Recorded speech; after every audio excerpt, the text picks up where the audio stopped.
ಚುನಾವಣೆಯಲ್ಲಿ ಬಿಜೆಪಿಗೆ ಹೆಚ್ಚಿನ ಸ್ಥಾನ ಬಾರದ ಹಿನ್ನೆಲೆಯಲ್ಲಿ ಕೇಂದ್ರದಲ್ಲಿ ಮಾಜಿ ಪ್ರಧಾನಮಂತ್ರಿ ನರೇಂದ್ರ ಮೋದಿಗೆ ಸರ್ಕಾರ ರಚನೆ ಮಾಡುವುದು ದೊಡ್ಡ ಸವಾಲಾಗಿತ್ತು. ಈ ಸವಾಲನ್ನು ಎದುರಿಸಿ ಇದೀಗ ಮಾಜಿ ಪ್ರಧಾನಿ ನರೇಂದ್ರ ಮೋದಿ ಸುಗಮ ದಾರಿಯನ್ನ ಮಾಡಿಕೊಂಡು ಸರ್ಕಾರ ರಚನೆಗೆ ಮುಂದಾಗಿದ್ದಾರೆ. ಹಾಗೆಂದ್ರೆ ನರೇಂದ್ರ ಮೋದಿ ಸರ್ಕಾರ ರಚನೆಗೆ ಯಾವ ರೀತಿ ತಯಾರಿ ನಡೆಸಿದ್ದಾರೆ ಅಂತೀರಾ? ಈ ಸ್ಟೋರಿ ನೋಡಿ.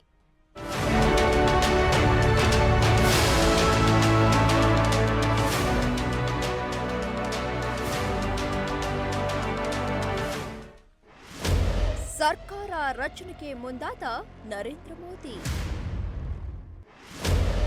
ಮೈತ್ರಿ ಬೆಂಬಲದೊಂದಿಗೆ ಸರ್ಕಾರ ರಚನೆ. ಮೂರನೇ ಬಾರಿಗೆ ನಮೋಗೆ ಪ್ರಧಾನಿ ಪಟ್ಟ.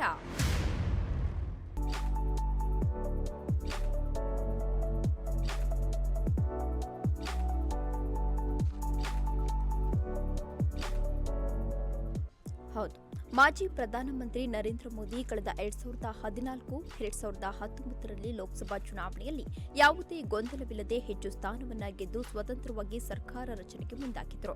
ಆದರೆ 2024ರ ಲೋಕಸಭಾ ಚುನಾವಣೆಯಲ್ಲಿ ಅತಂತ್ರ ಫಲಿತಾಂಶ ಎದುರಾಗಿದ್ದರಿಂದ ಮಿತ್ರ ಪಕ್ಷಗಳ ಬೆಂಬಲದೊಂದಿಗೆ ಸರ್ಕಾರ ರಚನೆಗೆ ಮುಂದಾಗಿದ್ದಾರೆ.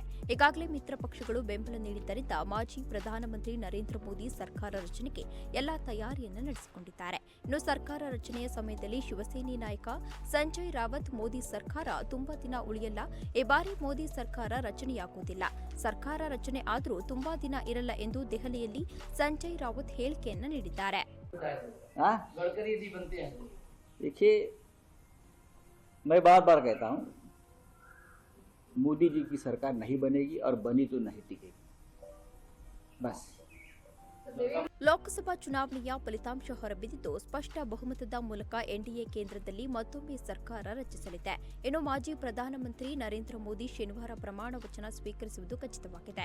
ಪ್ರಧಾನಿ ನರೇಂದ್ರ ಮೋದಿ ಜೂನ್ 9ರಂದು ಸಂಜೆ 8 ಗಂಟೆಗೆ ಪ್ರಮಾಣ ವಚನ ಸ್ವೀಕರಿಸಲಿದ್ದಾರೆ ಎಂದು ಹೇಳಲಾಗುತ್ತಿದೆ. ಇನ್ನು ಸಭೆಯಲ್ಲಿ ಪ್ರಮಾಣ ವಚನ ಸಿದ್ಧತೆಯ ಕುರಿತು ಹಲವಾರು ವಿಷಯವನ್ನು ಚರ್ಚಿಸಲಾಗಿದೆ. ಪ್ರಮಾಣ ವಚನ ವೇಳೆ ದೊಡ್ಡ ಗಣ್ಯ ವ್ಯಕ್ತಿಗಳು ಈ ವೇಳೆ ಭಾಗಿಯಾಗಿ ಮಾಜಿ ಪ್ರಧಾನಮಂತ್ರಿ ನರೇಂದ್ರ ಮೋದಿ ಅವರಿಗೆ ಶುಭ ಕೋರಲಿದ್ದಾರೆ. ಮೂರನೇ ಬಾರಿಗೆ ನರೇಂದ್ರ ಮೋದಿ ಪ್ರಧಾನಿಯಾಗುತ್ತಿರುವುದು ದೇಶದ ಜನತೆಯಲ್ಲಿ ಹೆಮ್ಮೆಯನ್ನು ತಂದುಕೊಟ್ಟಿದೆ.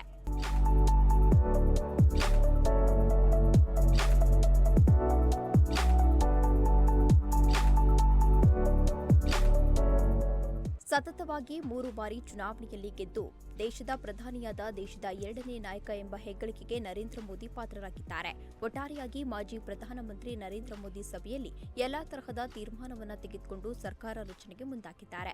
ಇದರಿಂದ ದೇಶದ ಜನರಲ್ಲಿ ಮತ್ತೆ ನರೇಂದ್ರ ಮೋದಿ ಪ್ರಧಾನಿಯಾಗುತ್ತಾರೆ ಎಂದು ಸಂತಸ ವ್ಯಕ್ತಪಡಿಸಿದ್ದಾರೆ. Erannagowda Patil, political bureau, Ashwavega news, Bengaluru.